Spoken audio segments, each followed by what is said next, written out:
Without a doubt, maybe the most important habit for scratch cooking made easier is to keep up with the dishes. And I know this sounds easier than it actually is, because really, I think sometimes the hardest part of scratch cooking is the dishes.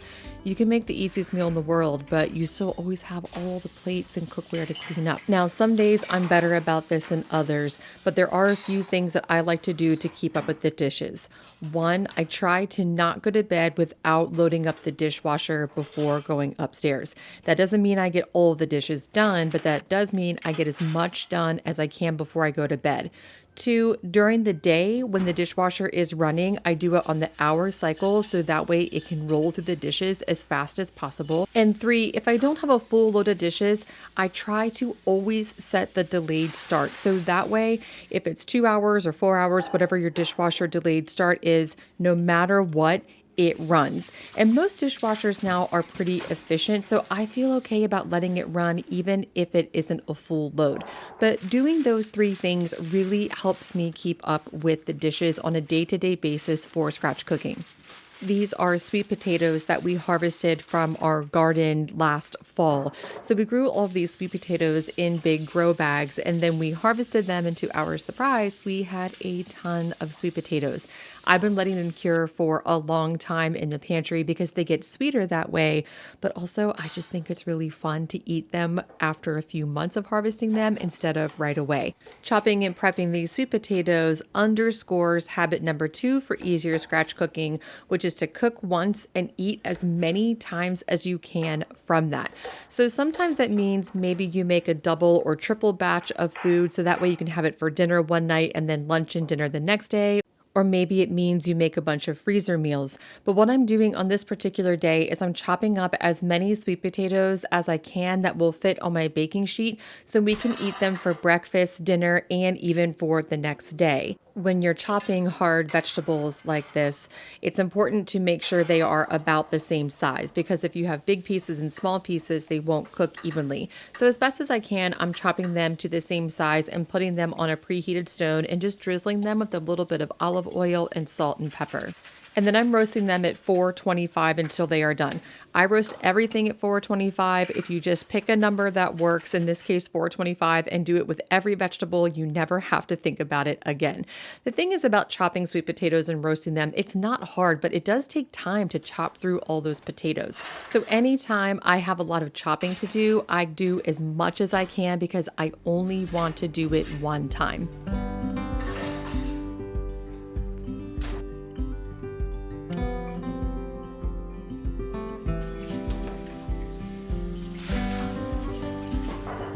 Okay, habit number 3 for easier scratch cooking is to use what you have on hand before grocery shopping.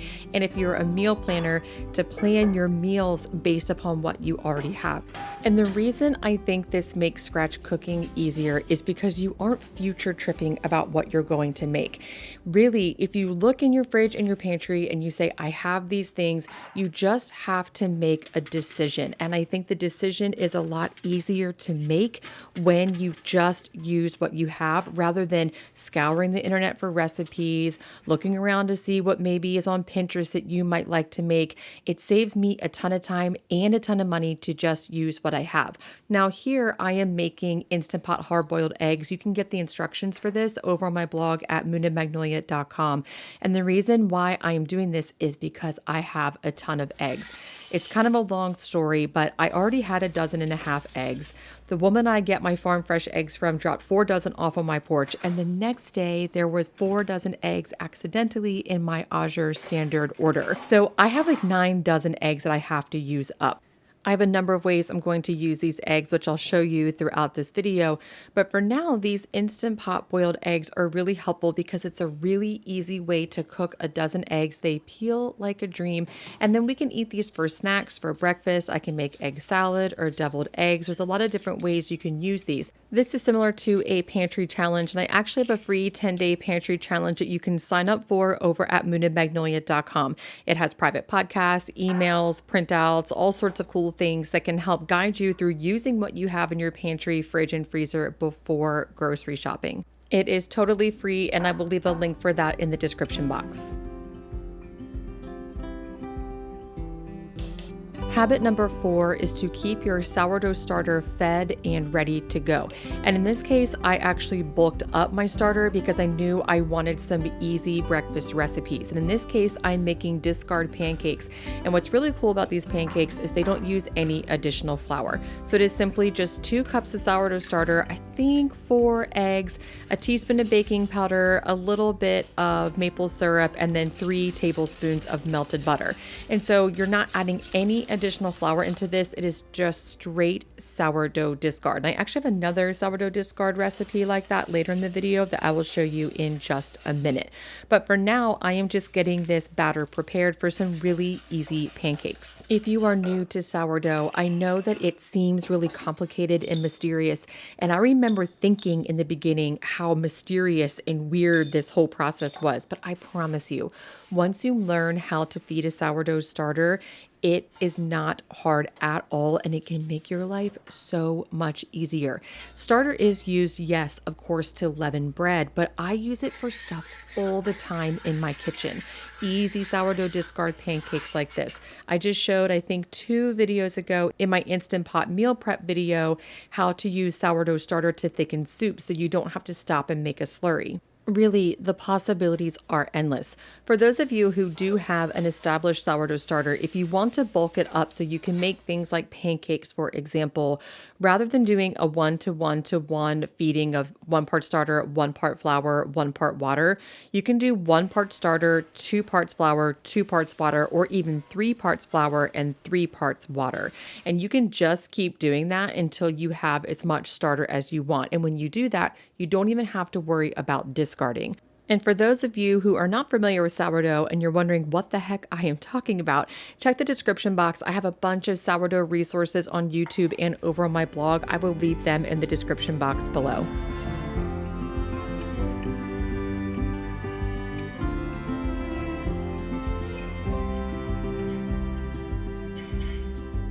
Habit number 5 for easier scratch cooking is to use the same cookware more than once throughout the day. And specifically, what I really like for this is cast iron or stoneware.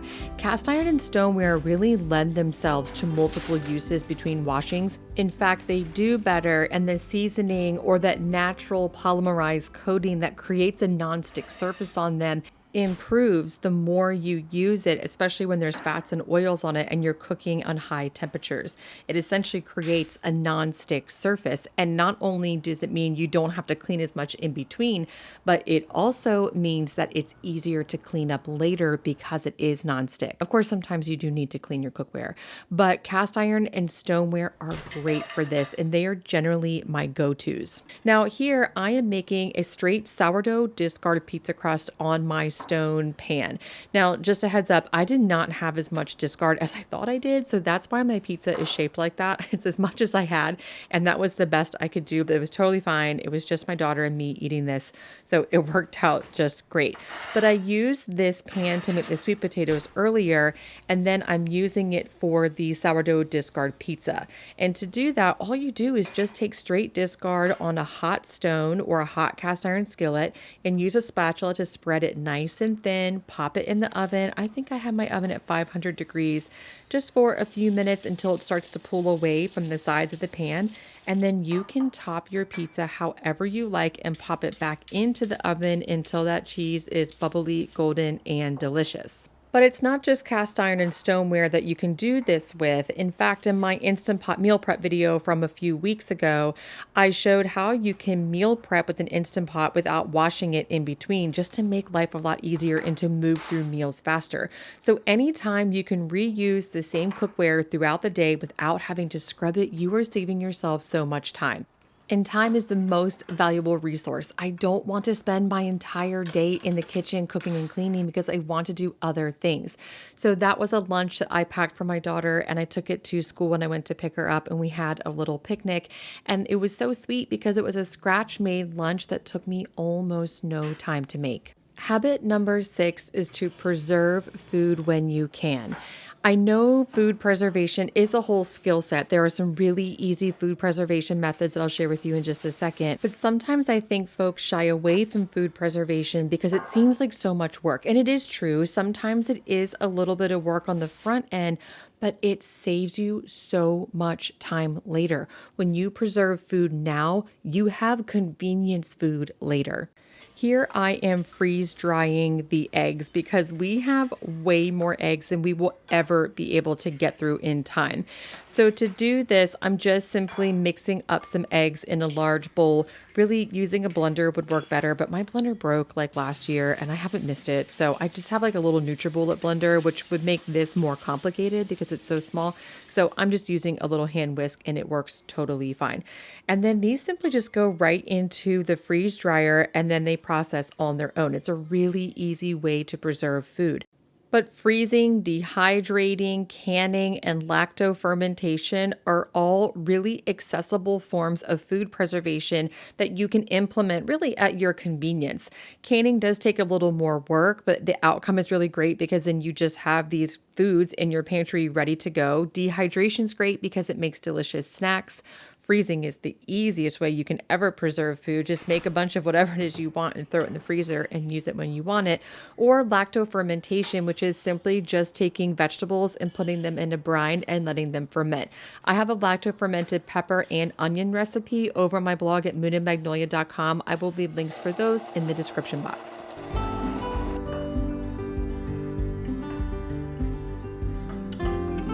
Okay, scratch cooking habit number 7 is to always keep bread on hand. And specifically, of course, I'm going to recommend keeping homemade sourdough bread on hand.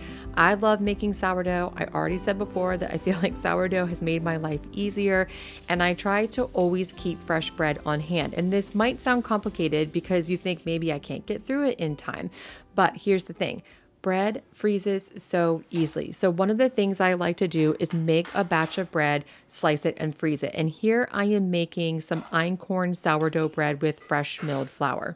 Working with fresh milled Einkorn flour is sort of like a double whammy in the bread baking world. First of all, you have to make adjustments because fresh milled flour is a little bit different to work with, but also Einkorn flour is a lot different to work with than say all-purpose or bread flour. It does not have as much gluten in it, so it is a little bit more challenging to work with. But I've been really working on my Einkorn sourdough recipe, and one of the things that I found is that if you drop the hydration with Einkorn flour, even fresh milled Einkorn flour, it does a little bit better. So even though I've said on here a million times that if you're using fresh milled flour for sourdough bread, you should increase the hydration, for Einkorn, I recommend decreasing it. But it's definitely the clingiest dough I've worked with. But this bread still turned out delicious. I will have this recipe over my blog soon at moonandmagnolia.com. Check the description box to see if it is available by the time you are watching this. But the reason why I like to keep bread on hand is because it's a really big bang for your buck. Bread is so versatile. I don't need to go through all the different ways that you can use bread in your daily meals, but you can use it in a million different ways. And if you are making fresh milled bread like this, it is 100% whole grain nutrition. So with each meal, you can serve whole grains that will keep you and your family fuller longer and more satisfied, which really adds to the value of your meal and the value of your time. If you are going to take the time to make bread, I think it's worthwhile throwing some whole grains in there so it is more nutritious and more filling. Now, the stretch and folds for Einkorn sourdough are a little bit of a vibe because that dough is so clingy. It's a lot easier if you take it out of the bowl and lay it on a floured counter and then do your stretch and folds this way. And what's kind of nice though about Einkorn bread is that because it doesn't have much gluten, you really only need to do 2 at maximum 3 sets of stretch and folds before just letting it sit out to bulk ferment. Habit number 8 is maybe the most important scratch cooking habit of all, and that is to just let scratch cooking meet you where you are. I know that it's tempting to get really intricate and get really involved in the things that you are cooking and to feel committed 100% of the time to only fresh milled flour, and I only make sourdough and I only make things 100% from scratch. But the reality is that's just not how life always works. At least not for me. I just posted an Instant Pot spaghetti recipe to my blog. And in that, I mentioned how it seems a little funny that I'm posting a recipe using regular old store-bought pasta when I'm often on YouTube and on my blog talking about the value of fresh milled flour and whole grains. But that's just the way it goes sometimes. Sometimes I have the energy and the time and the patience to make fresh milled Einkorn sourdough, and sometimes I don't. Sometimes I just need to throw a box of pasta and some chicken broth and call it a day. This bread that you see me slicing is actually a little bit stale. This is one of the loaves that I made as a test, and I am slicing it and I'm just throwing it in the freezer so that way we can toast it up for dinner and then for breakfast over the next couple of days. But this sentiment of letting scratch cooking just meet you where you are is a nice segue into my 9th habit for scratch cooking made easier, which is to keep it simple. Simple cooking is always easiest. I've said a number of times on YouTube, everything tastes good with a little butter, salt, and pepper. Don't overthink the seasonings. Don't overthink the flavors. Let the natural flavor of the food that you are cooking shine. I like to focus on protein, vegetables, and some sort of whole grain or bread, and then keeping it really simple from there. And don't forget to keep some sauces on hand. If you have a good sauce, everything is delicious. In general, if it isn't simple, it's not going to be done, at least not all of the time, 3 times a day, every single day. So keep your recipes simple and keep the process easy. Thank you so much for stopping by today, and I will see you again next time. Okay, I have some out here for you. Hang on.